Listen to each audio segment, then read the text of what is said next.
们现在要去阿拉斯加。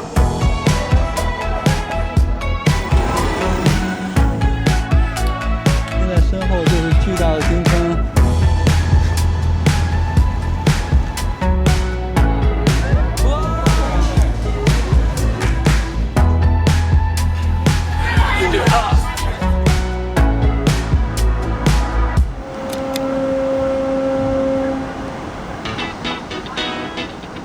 在北美大陆的西北角有一片辽阔神秘的土地，这里居住了极地动物，也隐藏着千年冰川。每年夏天，有成千上万的人踏上旅程，只为一睹阿拉斯加的壮丽。而我们也终于来到这里了。不过这次我们乘坐了一艘豪华游轮，我们要在船上生活8天7夜，而且挑战只花最少的钱。游轮旅行的体验到底怎么样呢？游轮是探索阿拉斯加最惬意的方式吗？在影片的结尾，我们还会分享这次旅行的开销和攻略。好了，那就跟着我们开始阿拉斯加的游轮之旅吧。记录黄金时刻，太美了。我跟小雨今天要登上去往阿拉斯加的游轮。是的，我们现在要从这儿去西雅图这个港口，去那儿去登船。然后在登船之前呢，我们要把我们的皮卡先存起来，存7天。停车也是我们提前预定的。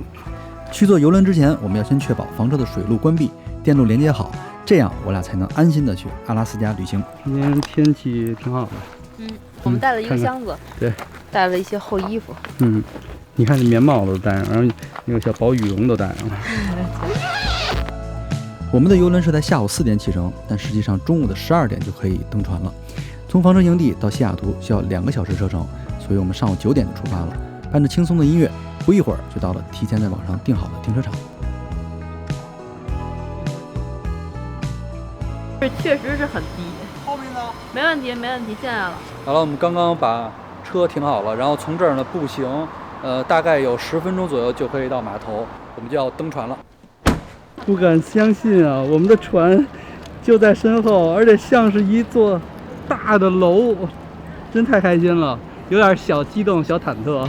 我们这次选择的是 Norwegian Anchor， 一艘来自挪威邮轮公司的大型豪华邮轮。Norwegian Cruise Line 是在1966年由一位挪威船东在美国创办的，他把来自挪威的航海技术和精神带到了加勒比海。我们搭的这艘 Anchor 是他们目前最顶级的船型之一。这底下应该是救生艇吧，随时可以放下来，可以逃跑。感觉像放了几个小寿司一样。是，对，真是寿司卷一样，非常可爱啊！这船好大，而且上面有一个水滑梯，这水滑梯都已经出这个船了。你想玩这水滑梯？我想玩，挺刺激的，因为感觉有点被甩上大海的感觉。登船这个点呢，还有一个存行李的地儿，我看到是$6一个行李。哦，这是登船之前呢，这边有一个小商店。这边你看有各种的防晒霜、洗漱的用品，还有方便面，竟然！难道船上吃的不好吗？地方虽小，但是什么都有。然后还有漱口水，竟然。这边你看，主打一个保健。我们现在准备 check in， 可能先要把行李托运，核对好姓名和房间号，把行李箱办好托运就可以登船了。证件和护照要随身携带，一会儿 check in 的时候就会用到。小雨现在什么感觉？现在就是很轻松啊。是吗？对。我感觉有一点兴奋。对，因为我们其实来说是正式第一次坐这种游轮，就是游览型的游轮。对，其实我们在很多年前坐过一次，在上海登的船，然后在公海上绕了一圈。然后第二次呢，就是前段时间我们在日本坐的游轮，但是那个不属于这种娱乐型游轮。但是这回就不一样了，这回是阿拉斯加有极致美景，然后呢还是娱乐性的游轮。对，这是第一次体验。现在去 check in， 咱们就上船了啊。check in。登船的时候不能带任何液体，无人机也不能带，当然枪支和刀具就更不可以了。禁止带刀枪手雷。登船的流程其实跟坐国际航班有点像，先是确认船票，再经过安检，最后核对身份，完后就可以正式登船了。因为我们的游轮从西雅图港出发，在返程时会停靠加拿大的维多利亚湾，所以护照是必须的，因为这等于出了一次国。这个登船并不是直接进到船里面，是先上一个甲板。哎耶！好多金针菇啊，金针菇型的灯。是，我们刚上游轮呢，有一些懵，因为对这个游轮整个的结构都不太熟。然后有2个方法呢，一个是手机的 app 可以查到很多的餐厅，你可以去哪里，但是那个图呢，每一层都有这种可以触摸的屏幕，就可以选择一下自己去哪个餐厅，然后看一下地图，因为这个船呢就像是一条街一样。而且这个屏幕还感觉不太好用哦。不太好用，有点钝啊。对，哇，超卡。是我们看到我们房间的入口了，但是现在呢，上面写着一个让我们先随便逛一逛，应该是房间还没有准备好的意思，是吧？对，所以我们可以先去吃饭。先吃饭吧。Thank you. Local， 我们终于登上了游轮。现在想分享一下刚刚登上游轮的感受。第一呢，就是我们的房间，对，没有进去。对，然后让我们先逛一逛。那这时候已经是下午1-2点钟了，所以说我们从赶路过来就没有吃饭。对，现在就要吃饭。然后呢，主餐厅呢是自助餐buffet呢没有开，是下午5点开。那现在我们来到了一个就是美式烧烤吧，这样一个餐厅。对。然后呢，你就可以自己点，但是它菜单呢会写着有收费的和没收费的。你不收费的话，你就可以随便点。对，然后现在呢，其实这个餐厅的人是有座位的，不是很满，但是人也不少，而且还会有很多人都拿着很多的行李，包括一些老人啊，推着轮椅啊。其实现在感觉呢就是有点乱，大家在这一刻都很兴奋，所以说呢，如果大家来这儿呢，就提前做好准备。它有点酸辣的味道。对，我要的 buffalo 的酱。真不错，真不错。开始要习惯使用刀叉了。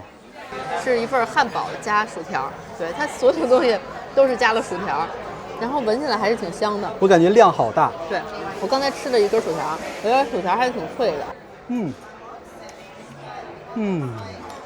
好吃，酸辣的。现在比那个泡拜要好吃吗？是的，我觉得也是。而且鸡肉很嫩，辣的也非常好，非常爽。培根牛肉。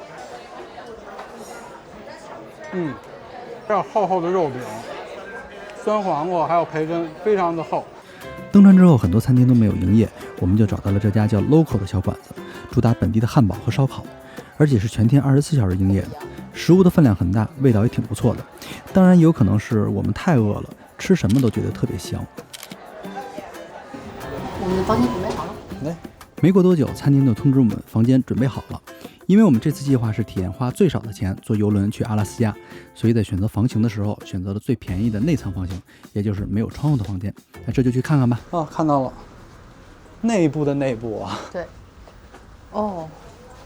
可以了。你看，这个房间还是这一个地方分2个门。OK。哇。虽然是里面的房间，但是它的大小也不算是特别小了。我觉得这个房间有点像日本，我觉得甚至比日本还要宽一些。对，还要宽一些。日本的有的酒店，你这块都没有这个空间放行李箱的空间。床啊，就是特别大，我觉得可能有2米那么宽了，就床是非常舒服的。旁边有一个工作台，它桌子上会放一些今天的活动啊，或者是一些餐厅的时间、开放时间啊什么的这些信息。这边是一个放衣服的柜子，这里面有个小小的保险箱。这边呢是这个电视，但是这个电视呢现在就是游轮的频道有，但是其他的像电影啊什么的都要付费。卫生间它是有一个穿衣镜的哦。这个地儿是一个空调，冷风是一个温度计。卫生间还不错吧？这里面你看它是有马桶，然后洗澡间，这个洗澡间是一种玻璃制的，我真觉得不错，很干净，然后它还放了就是什么沐浴露啊、洗发露，然后这边呢有水池，然后它的水呢，水流量也很不错啊，毛巾在这儿都有，这儿还有插头，它就是可以用吹风机的话就可以用。我觉得它的设计还比较合理啊，你看这一池子，然后这边是一个可以放置东西，说实话，真的我觉得胜过有一些日本的酒店。这边有一个按钮。如果你想让它打扫就摁这个，如果你不想让它打扰就摁这个，然后在门的外面呢会有一个显示。船长在广播，紧急的一个测试。对，然后告诉你如果有这种情况的话，就是发生什么事情了。我们觉得这个船刚上来以后，人非常的多，等电梯都等了半天。这电梯一共有20层，所以它每层都停。是我真没想到这么热闹。坐电梯还有一个情况就是，他们的块头都太大了，有的时候一个人能占半个电梯，比我得大3-4倍，我觉得。我觉得有，哇，我们上到甲板上了，因为我们的船还有几分钟就要开了，我们想看一下，慢慢的远离这个岸的样子。对。然后，但是现在这里面，现在整个是一个大的 party 就已经开始了，所有的对游泳池然后阳光特别的暴晒。游轮在下午4点准时从西雅图起航了，我们将在太平洋航行1天2夜，抵达遥远的阿拉斯加。接下来几天会陆续停靠几座阿拉斯加的沿海城市，在第4天，邮轮会驶入冰川湾国家公园，这也是整个行程最特别的安排。最后我们会经过加拿大，回到美国的西雅图，全程8天7夜。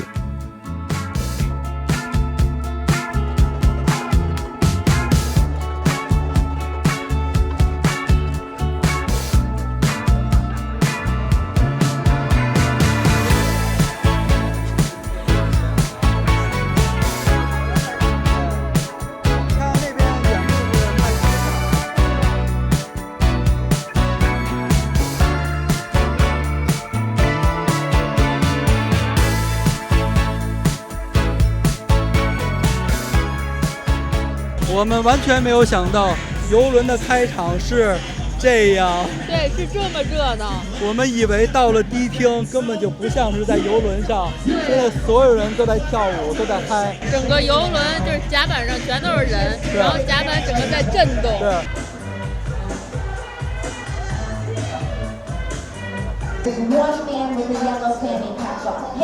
我们发现了船上的免费饮料区。我们没有购买任何的付费套餐，不过据我们了解，游轮上有一种叫 MoIC 的饮品包，比较适合喜欢品酒的人，因为里面包含了100多种酒水、软饮和鲜果汁，每人每天30多美金，我们觉得还是挺超值的，因为在游轮里一杯酒就要15美金哦。我要一杯 coffee，Thank you， 直接出到咖啡哈。对，好，看这儿的风景怎么样？这风景太好了，可以在这儿喝着咖啡，看着风景。狂欢过后，我们的餐厅开了，对。然后现在在我们身后呢是一家 Garden Coffee。小雨，你对这个位子满意吗？还是挺满意的，很安静。下午5点半，餐厅准时开餐了。今天我俩先体验船上的自助餐厅。我们发现餐食的种类有很多，有美式餐区、意面区、亚洲美食、热炒、水果和甜点，每天还有不同的特色菜。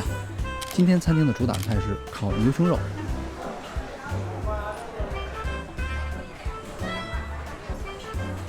酱料你都可以去调配。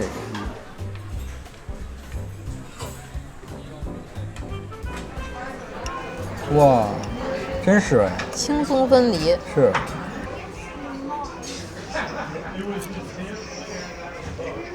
怎么样？真是软烂。它是怎么做的？烤的这么软烂的？对。但牛肉都是一丝一丝的，但是很烂。对。它是怎么做的？烤完还像炖完一样的烂。是。它是像那种酱的牛肉，但是它又不是咸的酱牛肉，是带一点甜味的。我就觉得像五香牛肉。但我没想到，在这船上这么美式的一个餐厅，是能吃起来这么的好吃。对，所以说我很期待，就是我们下船以后的去一些 diner。这个肉我轻轻的一刮就下来了。是。哎，那个辣椒是你后加上的吗？好好吃的那个。对，感觉那个辣椒有点烤糊了那种味道，特别辣，麻辣。我去拿餐的时候，有一个印度人，他在一个印度美食区拿的这些东西。这里是印度区，看看印度区有多少人呢？然后呢，我会发现印度的这个美食呢，米特别，你看长粒儿，都得有1厘米长，这个米香米。咖喱，咖喱还有点豆。中间有番茄，还是咖喱。再尝尝这边这边还有青椒，你看，青椒，咖喱，好。还有很多的水果，你看有哈密瓜2种，然后还有这菠萝，这可能是凤梨，我觉得长得不像菠萝的样子。我觉得这个餐厅的水果呢比较一般，没什么味道，但是我尝的这个菠萝还不错。但是小雨说这叫凤梨，我就一直分不清楚什么是菠萝，什么是凤梨。但是这个真的很好吃，它是那种巧克力布丁嘛，然后进嘴里之后就感觉好像瞬间就化开了，特别浓的巧克力味儿。哇，打的冰激凌好好啊！吃过晚餐，品尝完甜点，一晃就到了落日时分，不知不觉中，游轮就慢慢的离开了西雅图。现在晚上8点，第一天啊，有一个欢迎的活动。对。它会有很多的表演，然后第一天呢一定是一个欢迎仪式。是在这个它的游轮有一个大剧场。对，然后可以去看一看。好，已经开始了哈。Well, enjoy this beautiful ship, enjoy your cruise, and we'll see you all on the boat. Thank you.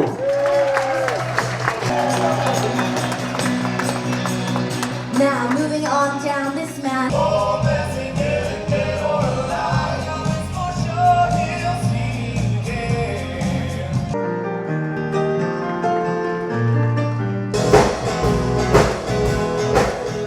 我们刚刚看完了这个 Welcome 的 Party，大多数观看都是老年人，是然后其实很多人就是看一看，然后就走了，是然后可能就喝酒了。对，我是觉得他们唱的也不太用心，反正也不太用力，对，就是这么个意思吧。对，但是就是说游轮上有这么一个活动，你可能就是有事情得做。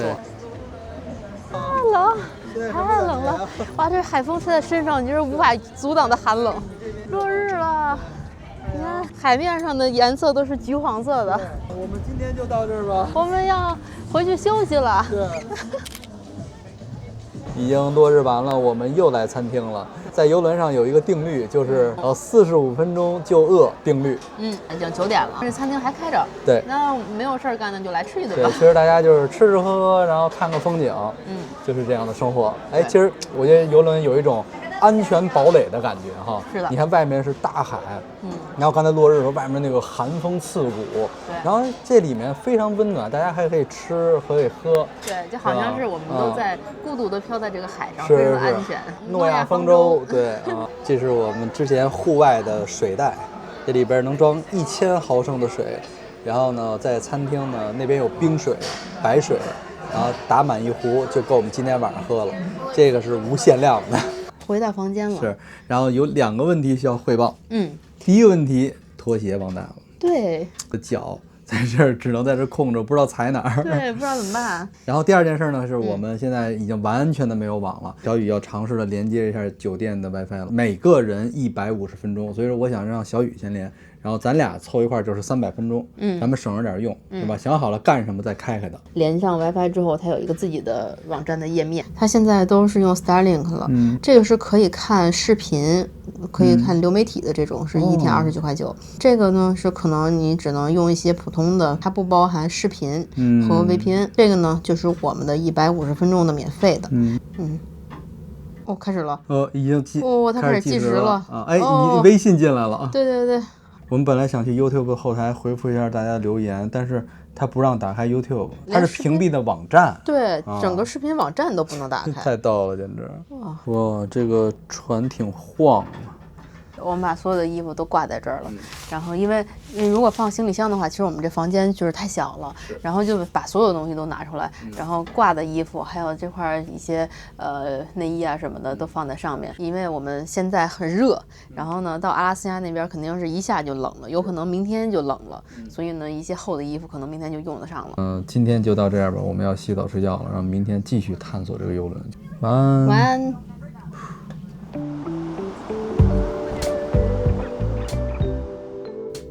嗨，大家早上好！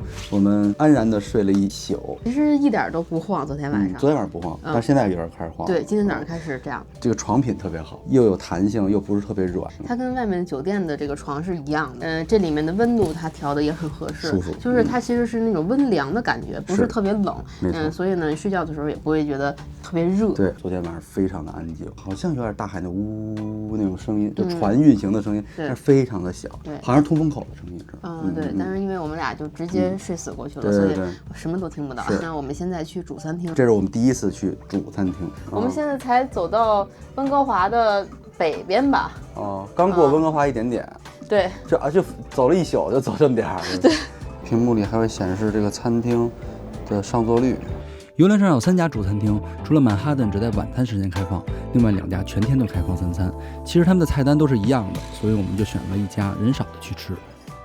其实点的看起来有点多，但是其实内容量不是特别的多。这个呢是一个鸡蛋的 omelette， 旁边放的是烤的土豆。它这个 omelette 就是一个煎蛋摊蛋，对，里面会有一些火腿。然后这个是一个牛油果卷儿，感觉外面这个皮硬硬的，脆脆的，感觉像烙饼。对。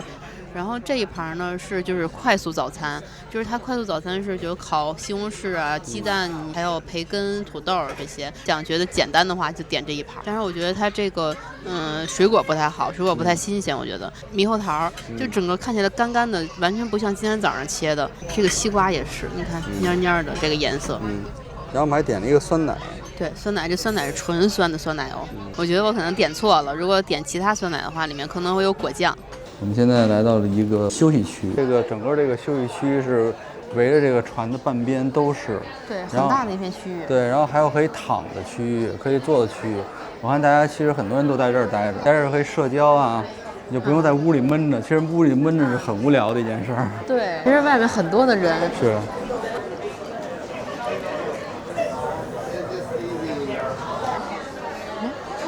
它这个地方，它会在船头搞一个 lounge， 就是一个大厅，然后大家都可以在这块喝咖啡啊，然后也可以喝酒啊，然后你就可以看着这个船往前行走的时候是什么样子的。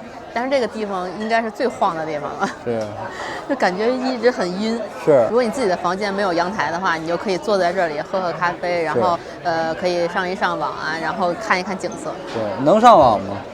好像不能免费上网。对。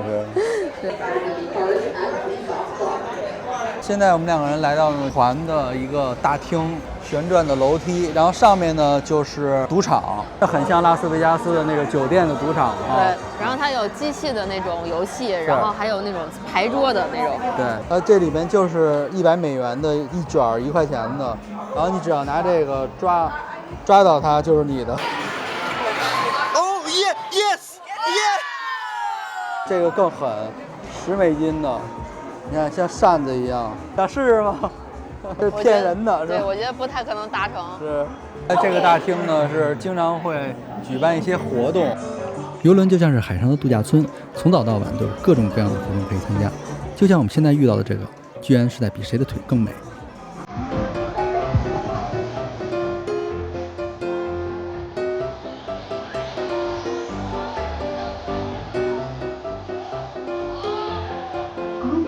现在我身后这个房间就正在拍卖画作。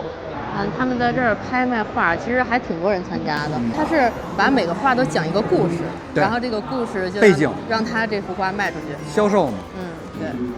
在游轮上当然也少不了购物街了，在这里可以买到免税的商品，有化妆品、首饰珠宝、相机、手表、香水、服装、纪念品等等，其中以奢侈品居多。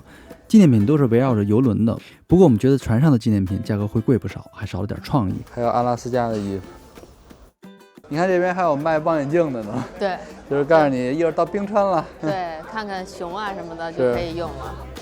今天主餐厅的午餐还是西式菜系，以美式的料理为主，融合了意大利和地中海的风味。但是对我俩的亚洲胃来说，还是太油腻了。汤还挺香的，但是也是那种欧洲式的汤，就是那种奶油汤似的。对，但是你那不是，我这不是，你这是它叫意大利什么汤？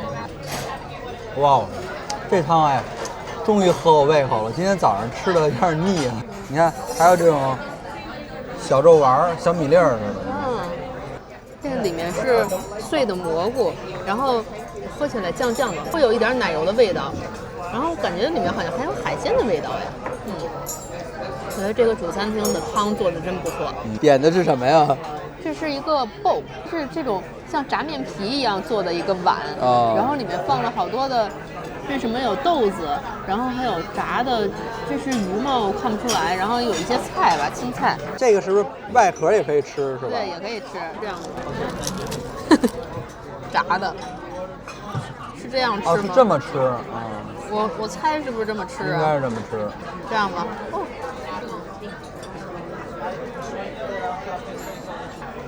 还可以，有点像炸油条，炸油条配菜配青菜啊，有点像taco一样。但是又没有taco好吃。是，我们的升堂第3部分终于上来了。对，提拉米苏，提拉米苏应该是所有餐厅里就是你能鉴别它标准的，就是餐厅好不好吃的一道东西。这还挺好吃的呀。这条还挺好吃的，就是它做的有点水。水对，就是感觉咖啡放多了，啊有点水塌塌的，但是好甜。我吃到第2口的时候也很甜了。我跟小雨2个人今天都有点晕食，不是晕船，食物吧都是西餐，然后里边有很多的 cheese， 很多的这种油炸的东西，再加上这个我们吃的同时呢，这个船就在这种晃动，你就能感觉到晃动。然后我的感觉就是越吃越有点难受，有点犯晕。但是这个餐厅也都要体验一下。来吧，打赌外边冷不冷？我觉得外边一定冷。是吗？走，能看见鲸鱼吗？看不见，没有鲸鱼。咱赶快回去吧，我快不行了，快！今天是我们走的第2天了，所以呢，我们现在已经离开了岸边，然后两边全都是海水，而且主要是我们更靠北了，所以说越来越冷，感觉。对，就感觉是走到深海区了是一样，非常冷。上头就是游泳池，哇，你看云走得多快啊！游泳池不可能有人。我觉得是。现在我们来到了泳池的这个甲板，然后正当我跟小雨冷得不行的时候，看这些孩子们都在泳池里游泳。对呀，哇！在岸边等的大人也都穿着小羽绒，他们水是温的呢，可能就是晒的。在这儿有一个领浴巾的地方，然后你如果用完了以后，就可以把浴巾扔到这里。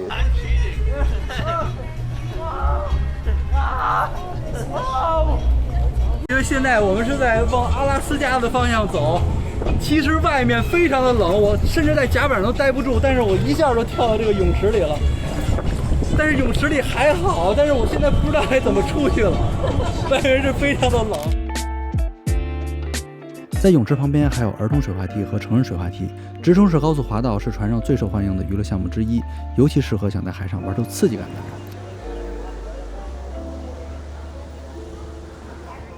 小雨，咱们现在来到的是船尾的位置。对，船尾也有一个大平台。其实船尾我觉得比船头好，那边风大，这边风很小，你看。对啊，很暖和。你够享受的呀。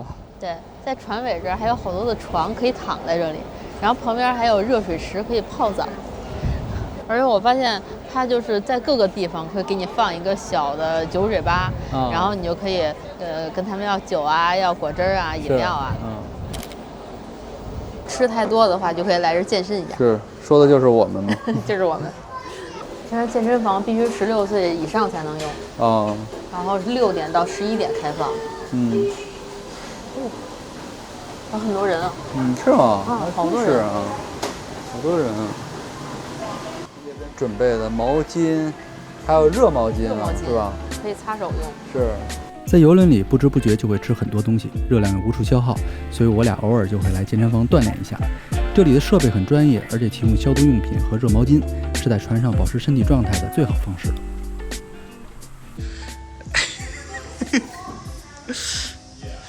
你这根本就不像锻炼的人。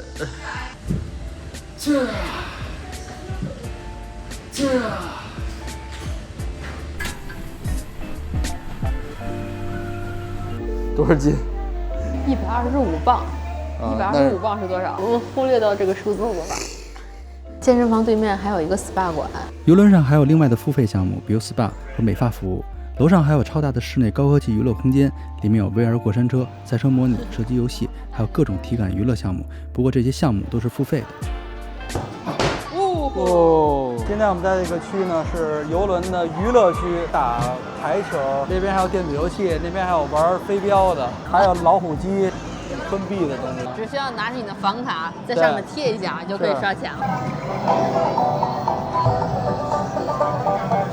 今天是在游轮上的第2天的晚上，然后我们又换了一家餐厅来品尝。我们今天终于吃到了亚洲餐，因为今天有一个特殊的餐，就是这个泰餐，终于吃到了明显的味道，是酸辣的味道。我们今天在主餐厅体验了1天，觉得主餐厅的餐没有那么丰富，而且餐厅里也比较拥挤，显得有些拘束。有些特色菜只在自助餐厅供应，比如今天的烤火鸡和泰式海鲜汤，所以我们又跑到了自助餐厅。是煮虾，然后还有清口贝和肠。其实自助餐挺好的。对，就是比较自由。是，然后他每天会更新一些不同的吃的东西，然后你就来自己拿就好了。火鸡肉，我感觉他给了一块超大的鸡胸肉。不得不说，当这个食物有了这个亚洲的味道的时候，就会变得非常浓郁。因为亚洲食物通常会加一些酱啊酸辣的味道呀。然后我刚看到他炖了一大锅的汤，然后把这个虾煮在里面，然后整个虾就会有一种酸辣的味道。晚上我们预约了剧场的男人帮合唱秀，座位是先到先得的。实际上你没有预约也可以去看，这个游轮主打一个随意。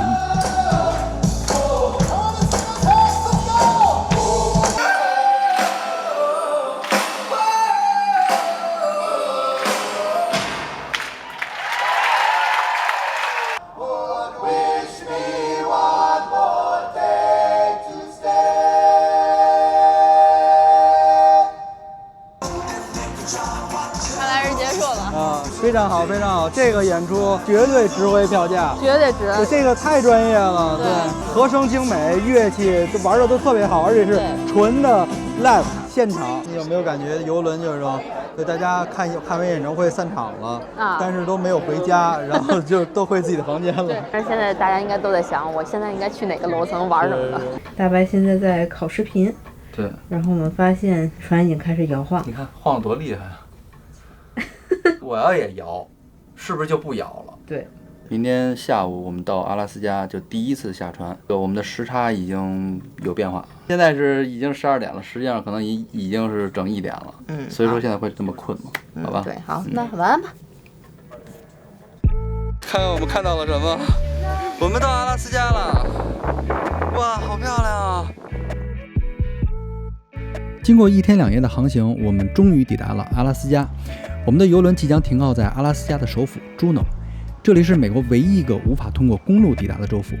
今天我们要在 Juneau 品尝阿拉斯加的帝王蟹，还预约了出海观鲸的体验。来到了甲板上，今天的阿拉斯加天气特别的好，几乎所有人都在这晒太阳。然后我们的船的周围就是雪山和大海。没想到阿拉斯加现在这么暖和。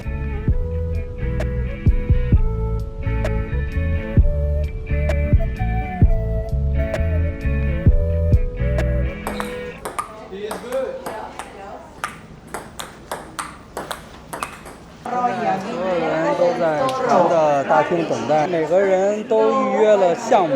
对，我们刚才灵机一动的把原本3点的项目推到了5点，然后好在推到5点，因为现在下船说2点，现在已经快2点半了，对吧？所以呢，基本上你下船时间可能一下推到很近了，然后你的活动要提前15分钟就到，对，基本上就不可能。所有人都想快一点下船，然后都挤着从这个口出去。终于可以下船了，大厅里挤满了人，我们足足等了半个多小时，有些人累得干脆直接坐在了地上。好在下船的时候秩序还不错，大家都比较礼让，只要刷一下房卡就可以自由的出港，开始今天的行程了。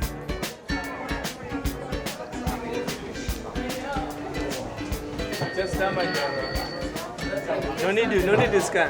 终于出来放风了，哇，我们到陆地上了。对，我们有点犯晕。现在要去上沙特 bus， 然后去当趟。下船后，我们乘坐沙头 bus， 10分钟左右就到了当趟，而且车辆是免费的。整架飞机，全是飞机，哇哦！然后这边全是这种小房子，是在做旅游。你看鲸鱼，在揽客。对。然后你可以坐它的 shuttle bus 去冰川，也可以去看鲸鱼。这边就是缆车站。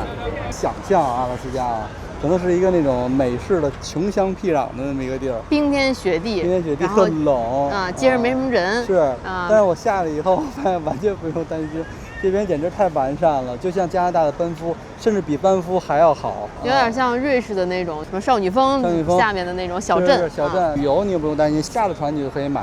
而且我觉得它最奇特的就是说，旁边停靠的不是班车，而是巨大的游轮，全是游轮，排在一起的游轮，就像公交车一样，但是都是巨大。对，然后带了这么多的乘客，几千个人来到这里。我看到我们要去的那个海鲜馆了。来到朱诺，怎么能不尝尝阿拉斯加的帝王蟹呢 ？Tracy's 是游客来到阿拉斯加几乎非吃不可的一站。2006年，这家店还是一个路边的小摊，现在已经变成了店面了。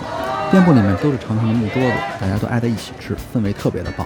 点一杯阿拉斯加啤酒，吃着手中的帝王蟹，再抬眼看看外面的风景，呼吸着冰川吹来的风，这真是人生最棒的事。很大哦，然后看看这帝王蟹，1磅的帝王蟹，还冒烟呢。好香啊！让我来掰一下啊。啊，我感觉我摸到它这个壳是软软的，不是那种特别硬的，是吧虽然它有点扎手，但是不是那种冷冻的感觉的。是，哎，你能捏到它是软软的，是吧？这个怎么用啊？就给它撬开，相当于。对，是吧可能是。哇，这个肉好有韧性啊，我拔不出来都。哇，好，它外壳里面还有一层像薄薄的纸一样的这好像包装纸啊。啊，这是它的皮吗？摸起来也是带刺儿的。是。哇。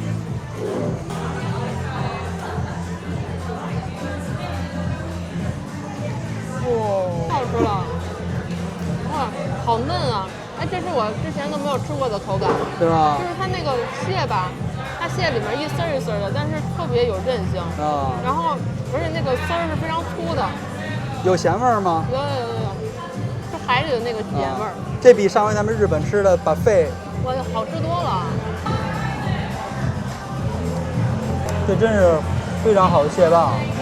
这可以当馒头吃。我觉得它已经是那种海里那个咸鲜味儿。对，它是自然的海的盐的感觉，然后它非常的鲜。如果全世界的蟹棒都能做成这个等级就好了。是，那不可能。最后一口一个完整的蟹钳肉。好，看来今天你很满意啊。您满意就是我的服务的宗旨。行吗？好吃，真的值得来。这个阿拉斯加的帝王蟹一定要吃一次，一生一定要吃一次。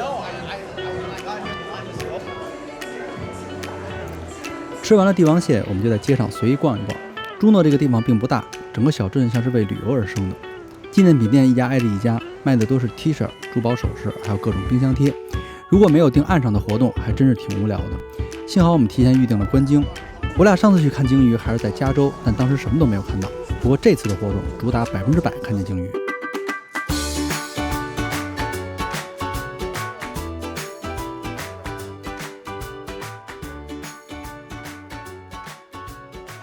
不知道能不能看见鲸鱼，妈祖保佑啊！这片海应该就是对海上妈祖嘛，一定要看见。不要。咱们坐哪儿？坐右边吧。好评啊！下面有救生衣，安全的保障。Seeing several of those up in front of us. So in a minute, we're probably going to be slowing down. We're going to see a lot of that dorsal fin. So get used to the looks of that.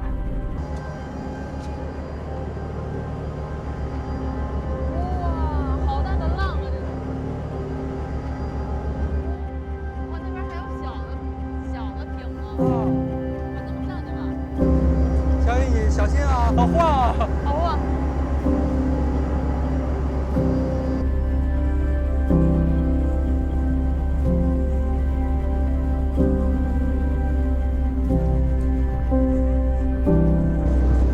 看到鲸鱼了吗？没有呢。哦，它的后背。看到了吧？就在那鸟那儿。对。哦，看到了。哇，它在游。哇！曾无数次在电视里见过鲸鱼跃出海面的画面，但当我们第一次亲眼见到时，依然激动的双手微微发抖。虽然镜头焦距不够，画面有些抖动，但能把这一刻记录下来，我们已经很满足了。鲸鱼是地球上最大的生物，当这样庞大的生命从海中腾空而起时，那股生命的力量与张力足以让人热泪盈眶。那份自由与辽阔会在跃起的瞬间直击心底，我们不由自主地感叹，原来生命也可以这样的无拘无束。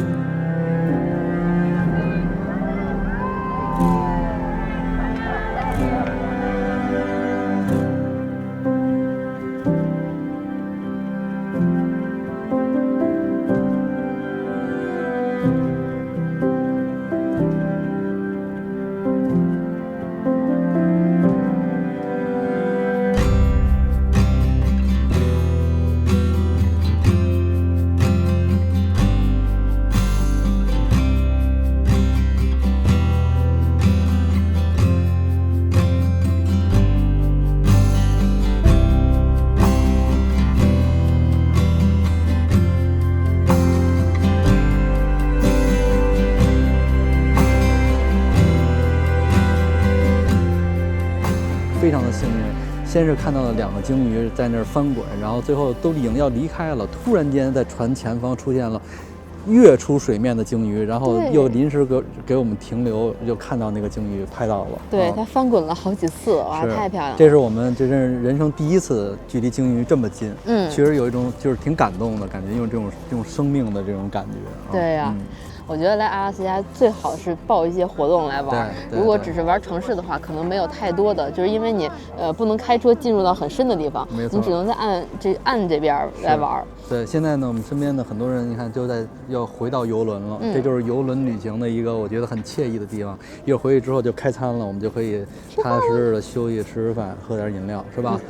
那我们就 check in。对，我们就回房间。好了。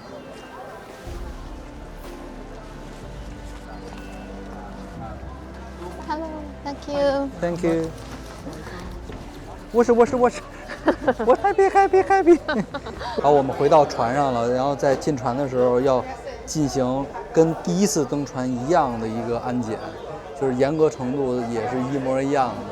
然后我觉得这样其实还是有必要的哈，因为大家都下去了，再重新上来，你要不安检了，那你之前安检就没有意义了，对吧？就有危险情况。对，反正就是什么都酒水不许买，而且你每次都是被检2次。对，每次都是我被检2次，我也不知道为什么。刚才我就从兜里掏出一这个马走妖镜似的这个，一看，走吧。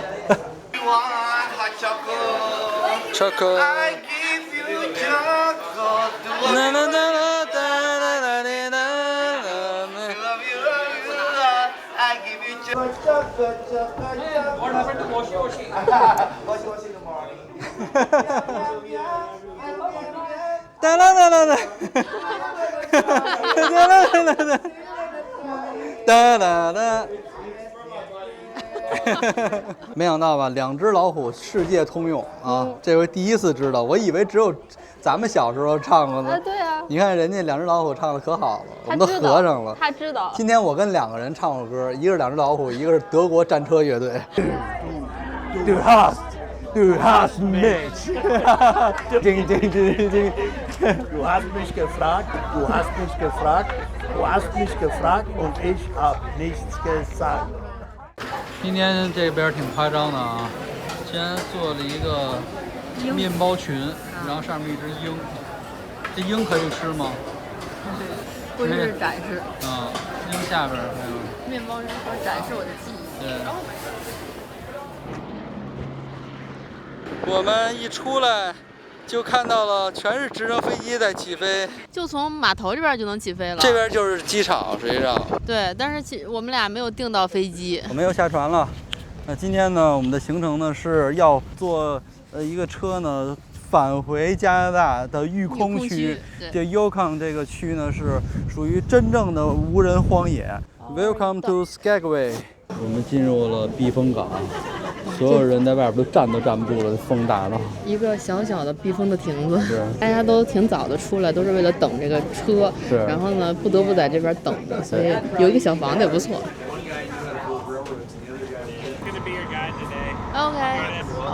OK. Nice to meet you. Thank you.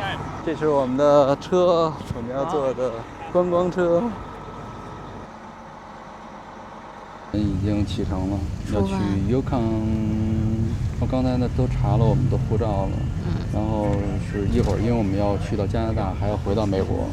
今天等于出国了。对。游轮旅行的第4天，我们停靠在了阿拉斯加的 Skagway。原本打算预定直升机的冰川体验，但没有抢到名额，于是我们决定换个方式去探访加拿大的育空地区。育空地区的面积是台湾的13倍。却只有不到4万的人口。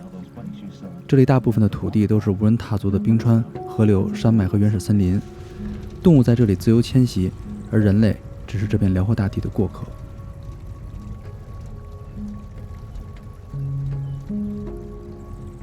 现在在光小雨身后就是阿拉斯加的极致荒野。对，这是一个悬崖。是，现在的非常的冷，气温非常的低。这个松树代表了它的风向。育空地区多高山、冰川和长河谷，气流被山脉挤压后岩谷加速，再加上北极冷空气与太平洋暖流交汇，形成气压差，所以这里的风特别大。这在我眼前是一幅画啊，这是一个绿色的湖，然后远处是层层叠叠的山，还有很多苔藓，还有积雪，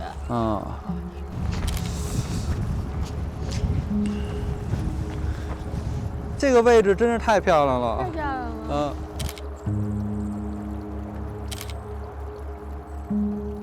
然后这是一个吊桥，看起来很长。是。风吹来的时候感觉更晃哎。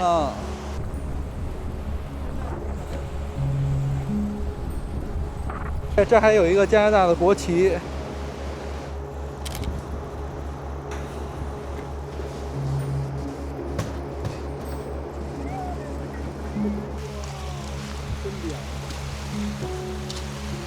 这熊难道不来这儿喝点水吗？对啊。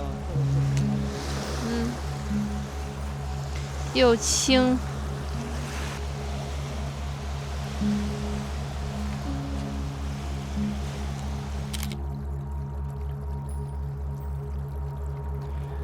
我们发现了一只北美高山山羊，它全身雪白的长毛在阳光下格外的显眼。它们生活在海拔很高的悬崖峭壁之间，攀爬岩壁就像走平地一样轻松。在玉宫地区旅行时，如果看到远处的山坡上有一团白色的毛球在动，那很可能就是它们了。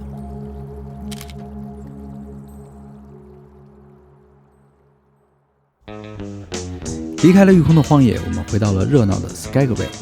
街角这栋红白相间的建筑就是当地最有名的红洋葱酒吧，它建于1898年，正是淘金热最火的年代。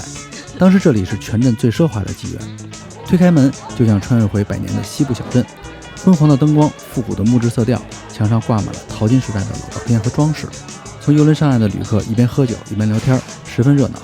我们也点了这里的招牌酒水，想好好感受一下属于 Skagway 的味道。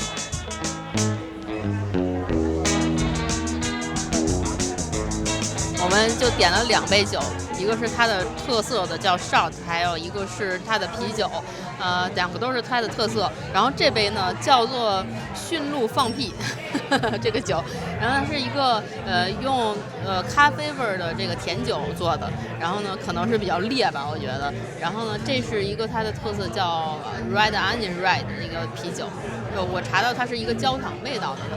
然后这家店呢说过去是一个妓院，然后呢它上面开放了可以参观，20块钱就可以有人带你去参观，就是它每一个不同的房间。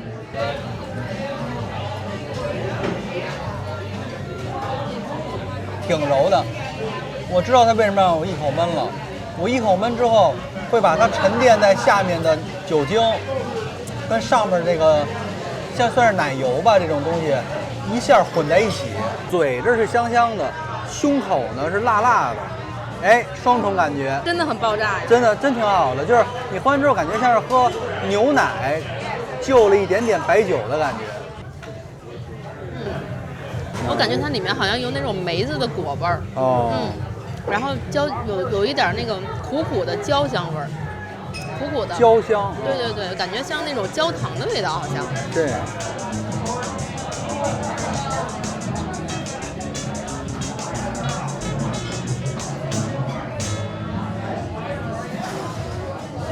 我们来的这是一家炸面包店，然后呢，我看到图片上就是那种炸的面包，然后它不是那种就是外形看起来像面包，其实有点像我们的面饼的油条一样那种感觉，然后上面撒上那种肉桂糖粉。在阿拉斯加的淘金小镇 Skagway， 几乎每条街都留着 Klondike 淘金热的影子。Klondike 原本是玉宫的一条河，1896年人们在这条河的附近发现了大量的黄金，短短几年间就有超过10万人涌向北方淘金。Klondike 后来成了淘金热、冒险精神和西部拓荒时代的代名词。而这家叫 Klondike Doughboy 的小店专做炸面饼，人气超高。我们也很好奇这里的炸面饼到底有什么不一样。我们这儿准备用餐，然后这些乌鸦就在这儿等候，要当心它们很凶的感觉。哇，像糖油饼吗？像，太像了，就是糖油饼，就像我们那边炸的油条是那种饼状的嘛。这一张真的挺大的，还看上面裹满了糖粉。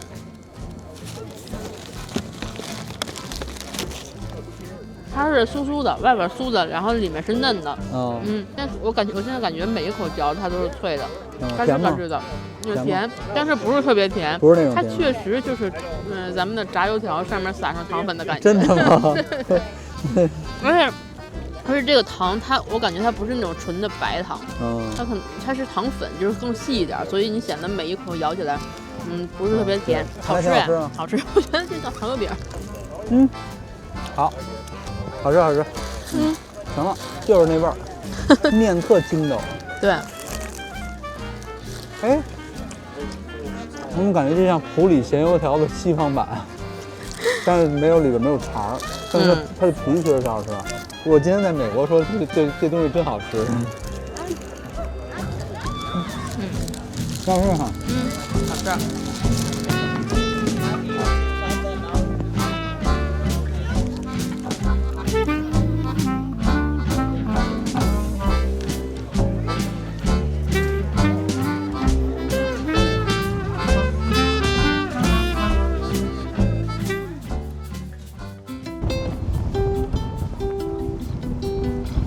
赶快上船吧，上船才是温暖的港湾啊！是的，我们要回去吃晚饭了。好了，那今天我们行程就结束了。今天去了一趟玉空。对，但是呢，这种 tour 其实我觉得不如直升机好。我觉得如果你是一个就是看过很多风景的人的话，其实这种旅行方式可能对你觉得来说有点乏味。但是如果你是一个就是希望有人给你安排行程，然后不用自己多想的话，这个行程应该是一个不错的行程了。快点进入我们温暖的家吧。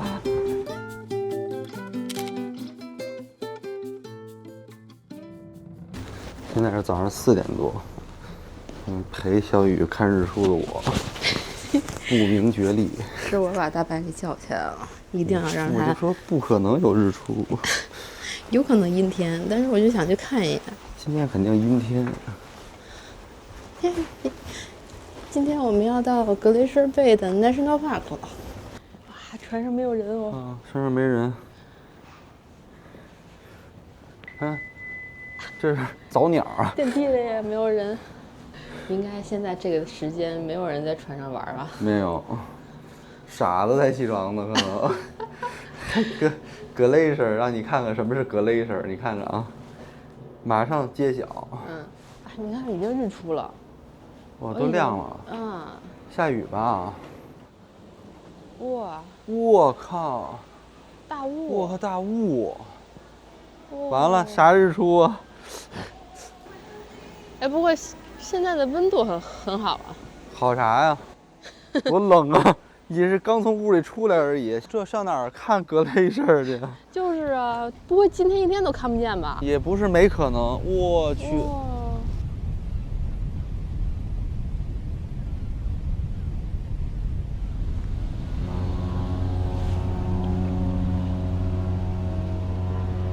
今天是我们游轮的第5天早上了，说一下我们的早餐。它每天的自助餐早餐其实都是一样的，包括主餐厅也是差不多，都是这种，摊鸡蛋啊，然后西红柿啊，还有一些小糕点，还有培根，基本上都是一样的。我们上次在主餐厅点的也是差不多。然后它的水果呢，就是每天主餐，然后早餐、中餐、晚餐都是一样，都是西瓜、哈密瓜，但是都不是特别好吃。还有菠萝。对，菠萝特别酸，是。所以我们俩这几天水果一直没怎么吃好。它早餐呢会提供一些果汁儿，苹果汁儿啊，还有什么橙汁儿啊，但是到了中午以后就没有了。所以说，如果想喝鲜橙汁儿什么的，要买 package 才有。那是。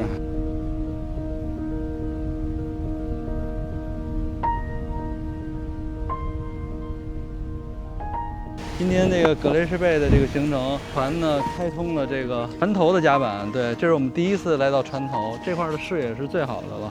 那今天看来这个地方是一个观景的最佳的位置。其实我不太能感觉到船在往前走的感觉，就是因为它很慢了嘛，因为它已经靠近这些冰川了，开始。对。清晨时分，游轮在薄雾中缓缓地驶入了格雷舍贝。这里的景色与前几天截然不同，静谧安宁。空气中弥漫着冰凉的湿气，游轮仿佛正穿越一扇通往神秘世界的门。现在我们的轮船在一点一点靠近那个巨大的冰川，冰川在被厚厚的云盖住，它一定会让我们看到全貌的。现在我就在这个甲板上一点点的期待。冰川湾国家公园位于美国阿拉斯加州的东南部，这里以深邃的峡湾、巍峨的雪山和壮观的冰川入海口而闻名。受海洋性寒冷气候的影响，即使在夏季，这里的气温依然很低，空气湿润，云雾缭绕，景色会随天气瞬息变化。晴天时色彩明亮通透，阴天时会显得格外的神秘。冰川湾没有公路可以直接抵达，所以大多数游客都是通过船只进入的。这也是我们第一次坐船游览美国的国家公园。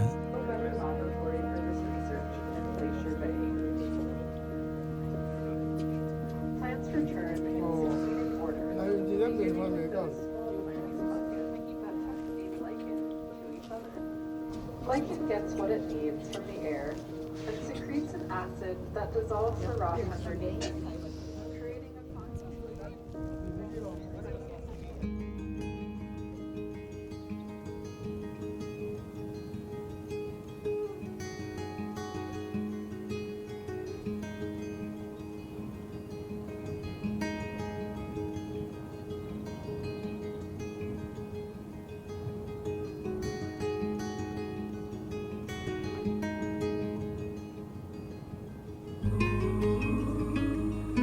清晨的冰川湾静得出奇，很难想象这片宁静的水面在短短200多年前还被厚重的冰川完全覆盖着。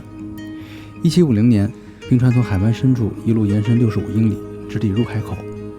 而现在我们必须继续航行65英里，才能看到依旧触碰海水的冰川。冰川的升融速度惊人，也许再过几十年，全球继续变暖，现在我们看到的冰川也将不复存在。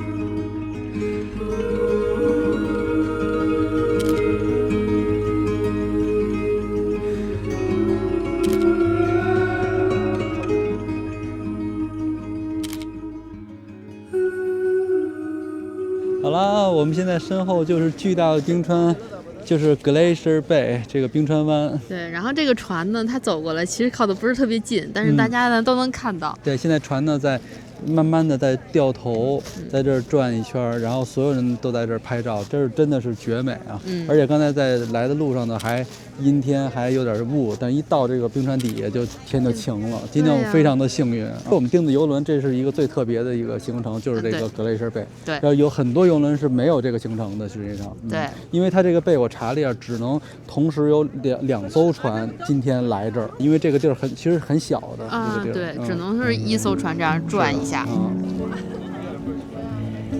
雨，这是有咖啡吗？哇，杯子是热的。你看多好啊！咖啡，你看完了冰川了，在这儿给喝咖啡。对，然后这有热水，有咖啡，可以泡茶。哦，还可以泡茶。对，那边还有冰水。还有冰水，好吧。我们现在从冰川那边出来了，然后呢，路上就非常漂亮。你看那个水绿绿的颜色，绿蓝绿蓝的。对，然后我们对面就是非常高大的雪山，然后湖面上还飘着一些雪山的这个冰，冰川的冰。这个船各个角度都可以看到景色哦。是，然后那水里还不时的有一个小海豹。对。耶！哇，哦，漂亮！就拿手机拍就很好啊。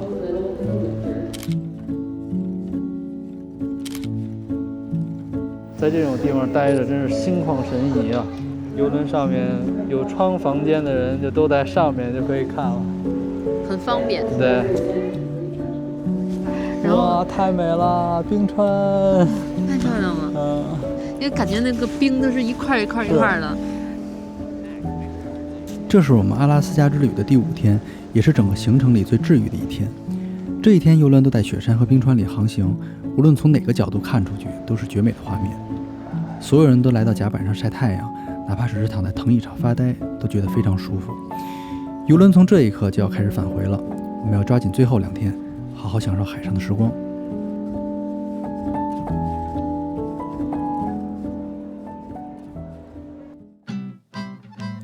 看完了风景，我们的肚子也饿了。今天我们想体验一家游轮上的免费餐厅 American Diner， 这是一家充满了50年代美国风情的餐厅，鲜艳的色彩和格子地板，红色卡座，防老爷车的座位，就像穿越到了经典美剧里的咖啡馆。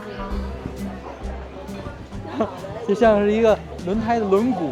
前菜是就是蘸鱼，这应该是一个鱼的酱打的酱，然后这是他们经典的玉米片儿。是鱼肉吧？鱼肉，这鱼肉挺香的，里面好像还有其他的菜，而且它里面加了奶油的那种酱，然后吃起来感觉有奶油的香。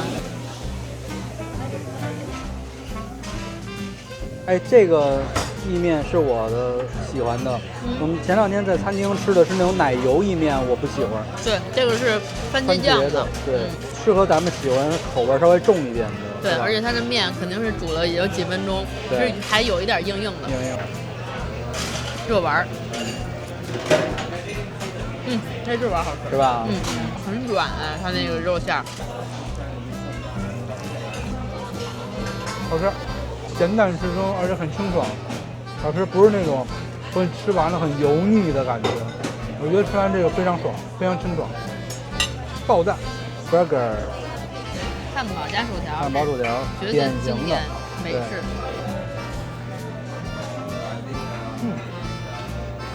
但是汉堡真不错，我觉得比麦当劳都好。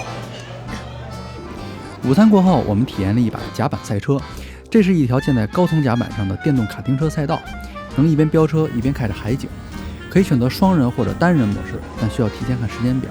这个项目是付费的，每次每人15美金。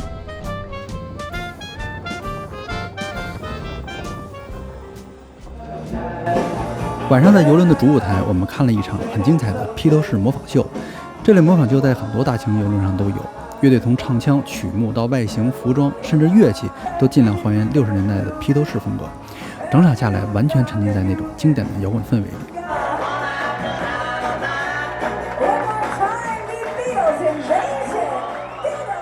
冷吗？但是值了啊！好冷。现在我们拍到了游轮上的黄金时刻。在这样的环境下才会有鲸鱼。是。鲸鱼一直在喷水。是。我们看到好多鲸鱼。对啊。太漂亮了，这都是太迷幻了，还在喷。哇，好几只，好几只。现在我们在记录黄金时刻，太美了。哇，你看群山哈，真漂亮。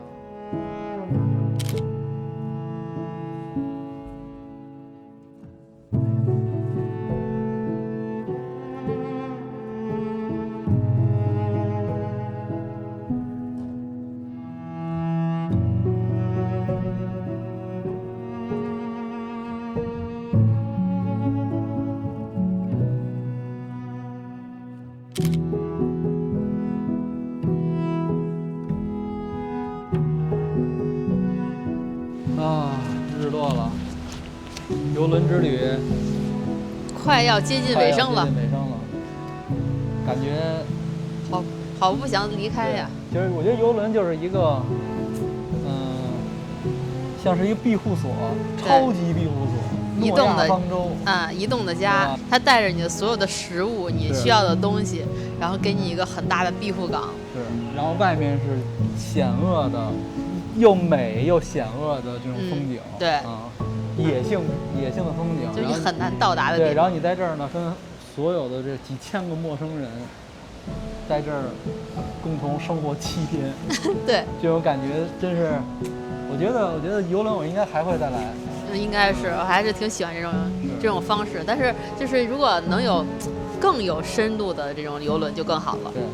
那就是可能就将来吧，对吧？比如说北极啊什么的对啊，非洲，不知道非洲有没有，总之非常值得。落日了，拜拜了，晚安，晚安。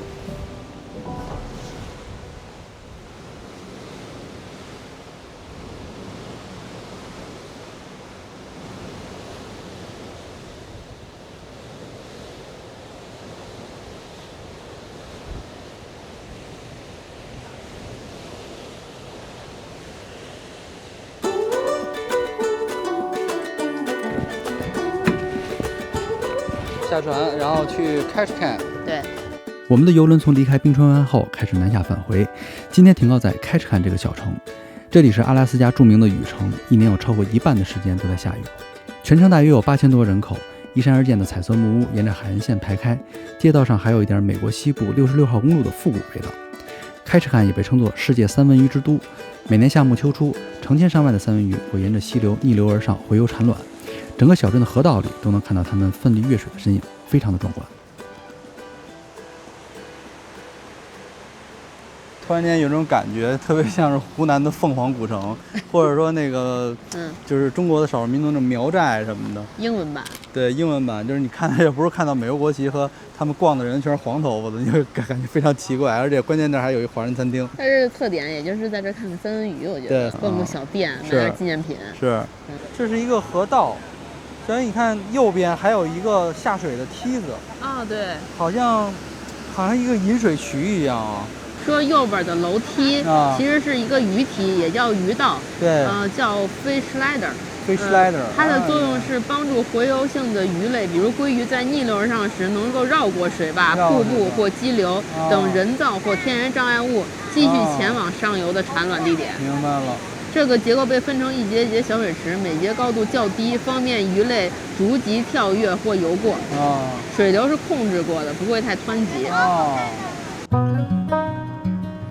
在开彻坎的小城里有很多售卖三文鱼食品的小店，大多卖的是一种烟熏味的三文鱼干，味道非常不错，可以买来尝一尝。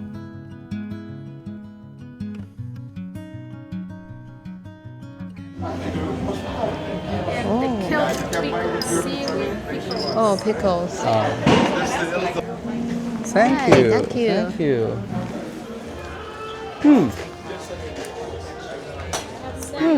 对，咸咸的三文鱼，还有油，烟熏的味儿很浓，挺好吃的。好吃，来买。我们在网上看到很多人推荐开彻坎的一家叫 Jellyfish 的甜甜圈店，于是我们也决定买来尝尝。价格不算亲民，一个三文鱼甜甜圈竟然要12美金，不过我们还是没忍住买了一个，结果还真是出人意料。这就是你买的那个三文鱼的甜甜圈，对，还是甜甜圈。这是它的那个热的镇店之宝是吗？对，哪有三文鱼啊？这上面就是三文鱼酱。这个就是三文鱼酱是吗？对啊。它完全是上面三文鱼酱的那个味道。甜咸的感觉是三文鱼配奶油。哇，但是其实我尝不太多三文鱼的味儿哎。是吧？我觉得这个不太值。旅游点的哈。不太值。对，我们把这个甜甜圈名字改了，它不叫三文鱼甜甜圈，它叫抢劫甜甜圈。是因为确实是就是没有，真不值12美金，我觉得完全不推荐。12块钱，我觉得它可以完全放一整块三文鱼在上面。绝对可以。刚才我们试吃还给这么一大块呢。对啊，对吧？真实的烟熏三文鱼。我看到它后台就是一大桶这个酱，然后就上面抹，那个人也特别不走心，然后就感觉就抹一点。那个酱我吃的就有点跟那个芝士混合的那种酱。对啊，它其实就是美乃滋。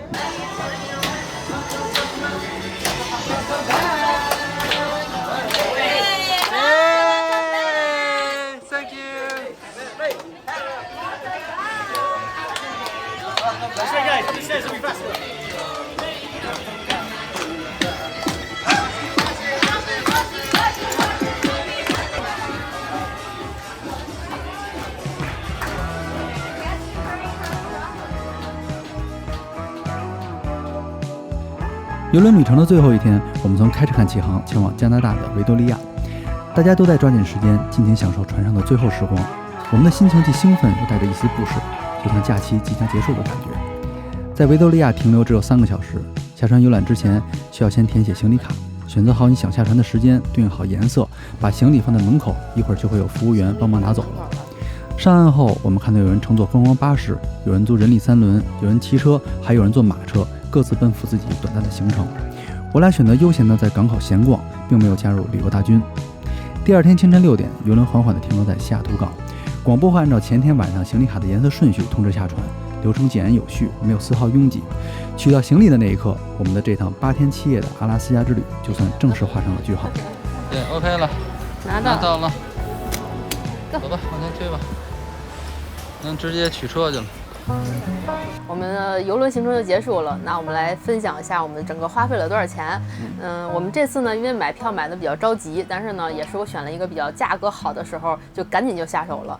然后我们2个人呢，内舱的房间船票整个花了1898块1毛4美金。对，这个价格就是对于这个邮轮来说，其实已经算是比较便宜了。我之前其实是在 Costco 看了一个更好的价格，就是这个价格里面是包含了一个单独的特殊餐，但是呢，因为我犹豫了一下，导致我没有抢到，所以就只能在一个叫中介网站吧，然后买了这个套餐。然后呢，剩下呢就是我们上船之后的花销。赛车是一个人花了15块钱，我只让大白自己一个人玩了。然后呢，剩下呢就是我们有每个人20美金每天的小费，这个其实挺多的，一共花了295块钱。其实这个费用挺高的，你想想，游轮的价格才1800，对啊，2个人，对，所以其实上游轮这个基础的房间费用其实是最少的，我觉得其他费用是比较多的。船上除了这些花销呢，就是剩下的我们俩就没花什么钱了。比如说吃饭啊，我们俩就是吃的自助餐厅免费的。然后呢，特殊餐厅呢，我们俩就没有去吃。然后另外就是网费，其实网费到第2天的时候它就会打折。一个人可能一个账号是20几块，不到30美金吧。但是我们俩没有买，就完全用的免费的150分钟。还有呢，就是因为我们俩没有买 package 嘛，就是饮料包。然后饮料包一般来说是一个人30美金。一天你就可以随便喝饮料啊、酒水啊，然后我们俩也没有喝。最后我们在下船的时候，本来想着说，那我们俩去买2杯喝的吧，一杯也就15块钱，再加上服务费。但是我后来那个就是调酒师最后送了我们2杯，最后我们俩也没花钱。他是要送咱们一杯的，他说最后一天了，说要送我们一杯。Thank you. Enjoy it. Thank you. 我们俩出发的时候，就是要把这个车要停在这个船的旁边嘛。我们找了一个比较安全的车位，是101块6 7天。这价格还可以吧？对，是车库里头，不用被太阳暴晒，而且有安保。这个行程啊，这是基础的费用，就是其他的费用基本都是你出去玩的。比如说你报各种的活动，而且呢，如果你不报各种活动的话，你可能下岸之后你会觉得有点无聊。到了第1站。Juno 是先去吃了帝王蟹 ，Tracy 的帝王蟹呢是我买了1磅的蟹腿，然后一共花了101块2毛4。对，里面还加了1杯啤酒，就是我们2个人吃。因为大白呢，他吃的螃蟹比较少，对，这是个前提啊。对，这是前提。那我吃的比较多，所以我觉得1磅还可以。实际上是我为咱俩省钱的。我不爱吃。是吗？真的。假的。如果你2个人吃的话，我觉得买可能2磅。然后呢，我看他的菜单上可能有2、3磅的，就可能达到了200多美金吧。还有人买1大桶那种。对，我觉得那1大桶其实挺值的，它里面还送黄油啊什么的。你知道多少钱吗？那1大桶？好像要2、300吧。2、300。2、300美金。那我们接着就去观鲸，这个观鲸船呢是我们在一个软件上自己订的，是这种旅游的软件。那我们没有在船上订，我觉得在船上订可能会价格更贵一点。这个团呢是308块7毛6，2个人，我觉得这个体验还挺值的。因为当时我们想的是，如果不去报团的话，就是在船上看鲸，其实也可以。但是这个很随机，你不一定会看到。对，而且后来我们看到了那个鲸鱼，只看到它喷水很远的喷水的画面，很远。但是这回咱们租的小船过去就看得更近。我们其实没有买什么纪念品，我们当时在里面只买了一个冰箱贴，5块8毛9。他那边卖的大多数都是什么冰箱贴啊、T 恤啊，还有珠宝。而且我们发现 T 恤就是设计上没什么创意，也就是一个字。对，冰箱贴呢，我们主要是为了我们房车里的冰箱的这个上面的没有什么装饰，对，就买一个当纪念。但是如果你要说买 T 恤的话，我记得当时它的价格可能是19块钱3件，但是对于你看到那个质量来说，你会觉得那个价格已经很贵了。是我们到了 Skagway 的时候，其实我们俩想订这个直升飞机，但是直升飞机的订的人实在太多了，我们当时已经预约不到了。就是我们能看到这个直升机一趟一趟的运人啊，我记得直升机价格可能2个人要800、900美金，2个人对，就非常贵。但是现在想起来还是有点遗憾，因为我觉得到 Skagway 的时候，看到那个冰川里面应该是非常的震撼。对，我觉得我们少了一个上帝视角的一个画面。对，因为我们上船其实是不能带无人机的，这个直升机呢是要带着你去到冰川上面，你还可以在冰川上面走一走。但是呢，这次我们就没有体验到。正好留遗憾，就是为了下回再来嘛。对，所以呢，我们就选了去御空游览，这个费用是221.5块2个人。但是呢，他会告诉你，就是他的这个司机其实是你的导游，他的主要工资来源于小费，所以呢，你有可能再付一点小费，但是无论你付多少都可以了。接着我们到 Skagway 的城市里面，然后先去吃了炸面包，这个炸面包的价格是8.4块。阿拉斯加的旅游区的现象非常严重，对，就是在美国里，我觉得算比较严重的。一到这个地方，什么东西都很贵。我听说阿拉斯加的就是所有物价都很高，因为它那个地方其实很难到达，然后很多地方都得船运过去，而且就是大家只靠旅游去收益，一到了冬天可能就全关门了。对，接着就是我们俩去的这个小酒馆，Skagway 的酒，一杯啤酒加上一个就是它的那个特色的 shot，一共是加了小费21美金。我觉得这个价格就还可以，而且我觉得很值得去体验。对，我觉得那块的酒挺好喝的，因为我记得它旁边是有一个酒厂，然后它的这个酒是来源于旁边的酒厂的。主要是我觉得它里边的氛围特别有那种怀旧的感觉。对，挺像66号公路的。哎，对，然后他们都穿着就是过去的那个服装，还可以去报它的一个就是参观体验，我觉得也挺好的。但是我们时间就不够了。开始看我们吃了一个甜甜圈。这个甜甜圈是12.9块6。对，这是我们最后悔的，就是也非常一般，然后也没有三文鱼的味道。对，他说是三文鱼甜甜圈，我以为是上面放了就是这种三文鱼肉，但是其实只是三文鱼和这种酱和在一起，你只能看到一点点三文鱼的那个肉丝儿。对，但是我说一句公平的话，我觉得它的那个甜甜圈的面挺好吃的，但是它再好吃，应该也不会12美金，对吧？12美金可以买2大袋子的。我觉得6美金也可以了吧？你12美金太贵了，所以说非常的不推荐。不推荐。这个开始看的三文鱼特别出名，所以我还是推荐去买一个三文鱼干的。然后我们买了一小袋，花了10.7块5。非常贵。对，关键是我们回到船前头那边有一个纪念品店，对，那块就便宜了，同样的东西。总花费一共花了2985块2毛4。这个价格我觉得对于一趟游轮行程来说，其实算是很便宜了。对，如果你是选择比如说外舱的这种有阳台的，你可能就要更多了。对，反正就是一分钱一分货嘛。我们这回的目标已经达成了，就是花最少的钱。对，就是这样的情况。对，然后去阿拉斯加。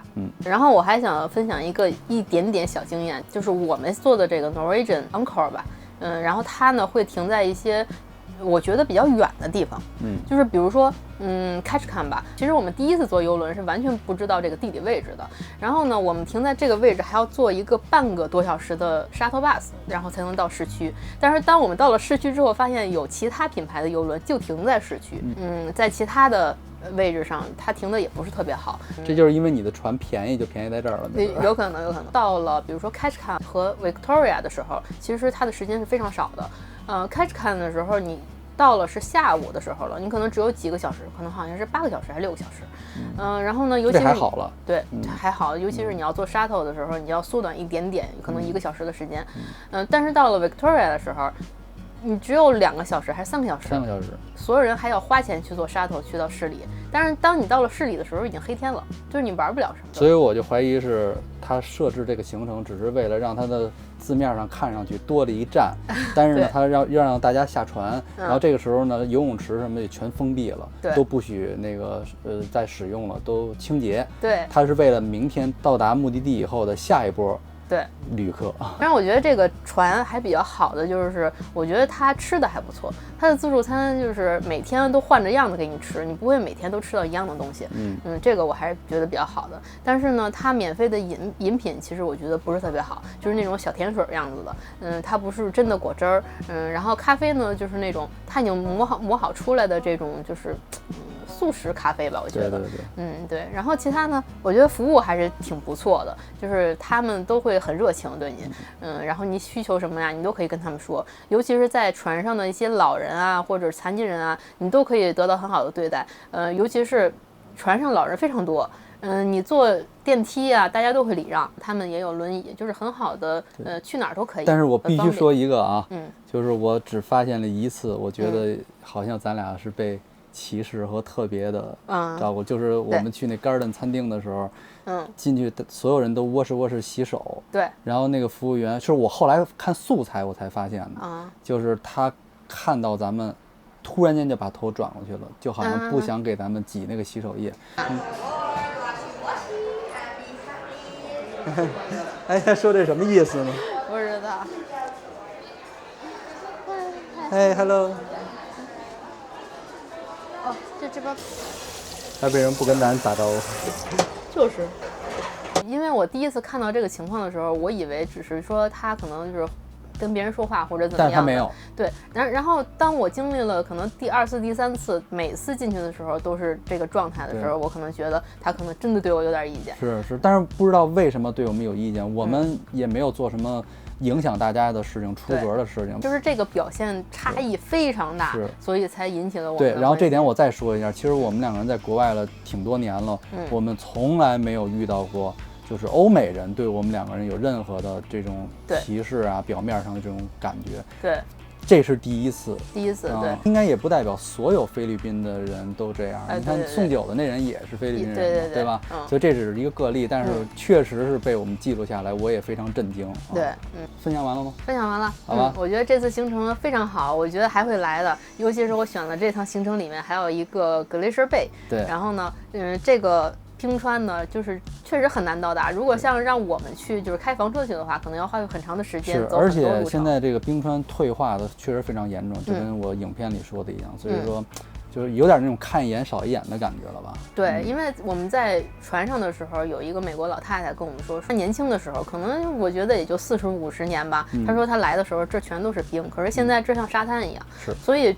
就是我们也很震惊，这个冰川竟然能化到这个程度。这其实就是一个全球变暖的导致的，对，这就是人类发展的太高级了，然后会导致自然的衰退。对，就是所以就是如果你没有看到这一幕的时候，你可能没有太大的感觉，你只觉得说好像每天变得越来越热，夏天变得越来越热。是，但是当你看到这个情况的时候，你心里感觉到好像突然领悟到了，是真的化得很厉害。对，其实冰川化了以后，就是咱们船开进去的那个位置，就是冰川化了以后它变成海了。对，如果再往里化的话，那里面也全都是海了。对，将来就没有冰川了。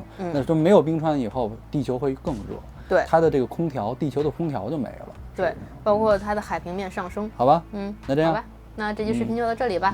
如果大家喜欢的话，可以点赞关注。好，拜拜，拜拜。